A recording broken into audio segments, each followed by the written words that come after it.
So I decided while Michael was singing not to give my talk today. It doesn't mean I'm not going to say anything, so don't get too happy about that. But first time I heard that song was in 2003 at the Forging New Territories conference in Oregon at the Living Enrichment Center with Reverend Mary and Morrissey, who I didn't know at the time, but who recently has become a friend. And when I heard that song, I thought, that song is my message. That song is what my life is all about. And what my entire journey has been all about. We were teasing each other over the last couple of weeks because trying to figure out where people were from by how they talked. And a couple of years ago, I was at a conference or something, and there was a linguist there, and he came up to me after a couple of days, and he said, you're just driving me crazy. And I immediately thought, well, gosh, I haven't really known you that long, but, it's possible. And he said, no, he said, I just can't figure out where you're from. And I said, well, I'm really not from anywhere, and I'm from everywhere. Because I'm an Air Force brat and proud of it. Very proud of my dad and how he served. And I grew up everywhere. And was blessed to, as I grew and mature and realized my spiritual nature, to be surrounded by teachers and mentors from little, 5 years old on up, who honored my questioning. I grieve when I hear people talk about things that were said and done to them in the name of God and in the name of exploring their spiritual nature, because those things never happened to me. I was so blessed to be supported on my journey, and I'm so grateful for those people, because I wouldn't be the person I am today without their support and their encouragement of me, recognizing that I am exactly as God created me to be. And so is every person in this room, and so is every person in Georgia, and so is every person on the planet. And it is my personal vision that every person on the planet knows that at some point in their life. That God does not make junk. That we are divine.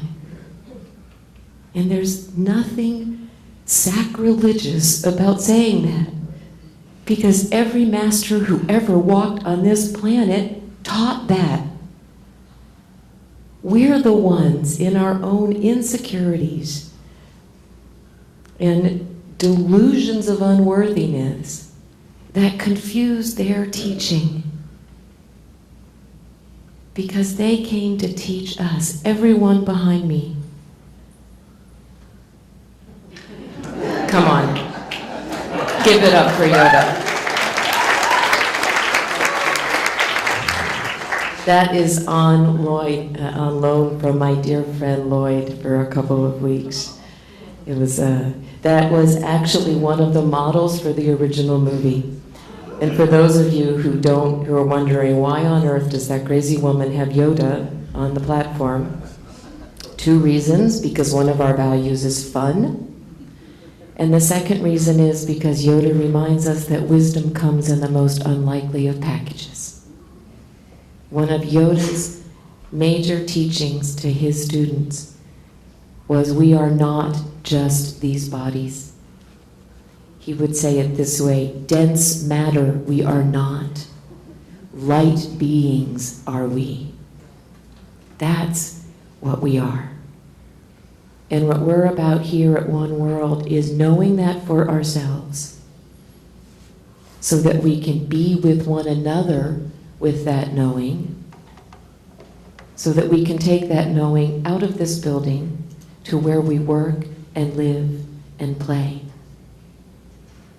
One of our major practices here at One World, and it's a biggie, is that we are encouraged to look in the mirror first.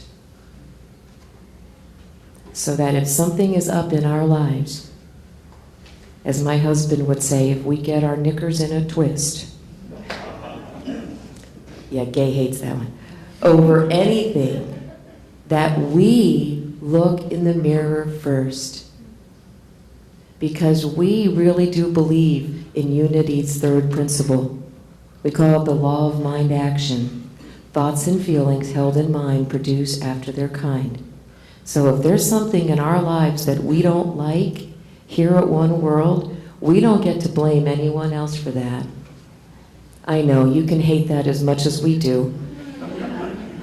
But it is one of our primary practices, and it is a practice that the world needs to embrace so that we stop killing one another because we disagree. We must become willing as a people and as a species before we destroy ourselves and our planet to look in the mirror first. And once we're done looking in the mirror, we need to decide to love ourselves. We cannot love anyone else truly and deeply until we are willing to love ourselves that way. Only then can we look at others. Once we've looked in the mirror and we've decided to love ourselves, when we look at others, it's a miracle. Everybody looks different. Because when you see yourself as lovable and worthy, all of a sudden, everybody else is lovable and worthy.